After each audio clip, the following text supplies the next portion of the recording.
আসসালামু আলাইকুম বন্ধুরা, কেমন আছেন আপনারা সবাই? আশা করি সবাই ভালো আছেন, আলহামদুলিল্লাহ।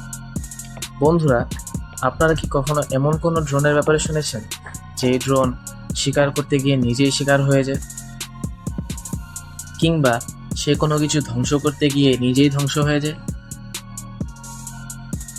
তো বন্ধুরা, আমরা আজকে জানবো ইরানের তৈরি শাহেদ 136 ড্রোনের ব্যাপারে।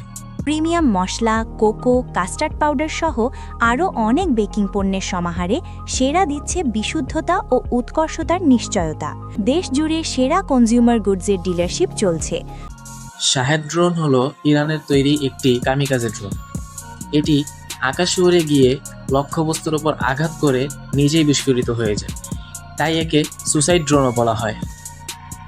এই ড্রোনটির নির্মাতা হচ্ছে Shahed aviation industries of Iran. এর সবচাইতে বেশি আলোচিত মডেল হচ্ছে শাহেদ 136 ড্রোন।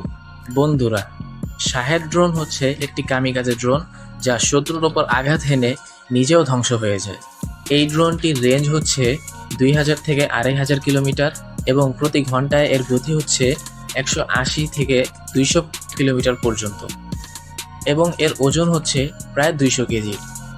বিস্ফোরক হচ্ছে 30 থেকে 50 কেজি।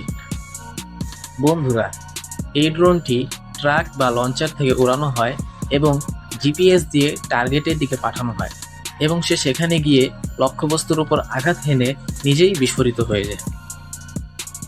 বন্ধুরা, বিশ্বের বিভিন্ন সংঘাতে এই ড্রোনটি ব্যবহার করা হয়েছে বলে জানা যায়, বিশেষ করে সাম্প্রতিক সময়ের যুদ্ধগুলোতে, এবং রাশিয়া ইউক্রেন ওয়ারেও এই ড্রোনটি ব্যবহার করা হয়েছে বলে বিভিন্ন রিপোর্টে আসে। আর বর্তমান সময়ে ইরান ও ইসরায়েলের যুদ্ধে এই ড্রোনটি ব্যবহার করা হচ্ছে বলে জানা যায়। বন্ধুরা, এই ড্রোনটির দাম তুলনামূলক কম, কিন্তু এটি দূর থেকে আঘাত হানতে পারে এবং অনেক সময় আকাশে উড়তে পারে। তাই এই ধরনের প্রযুক্তির উপর বিভিন্ন দেশের নজর রয়েছে। তো বন্ধুরা, আজকে আমরা জানলাম শাহেদ 136 ড্রোনের ব্যাপারে কিছু গুরুত্বপূর্ণ তথ্য। যদি ভিডিওটি ভালো লেগে থাকে তাহলে লাইক, কমেন্ট, শেয়ার করতে ভুলবেন না, এবং নতুন নতুন তথ্য পাওয়ার জন্য পেজটিকে ফলো দিয়ে আমাদের সাথে থাকুন। ধন্যবাদ।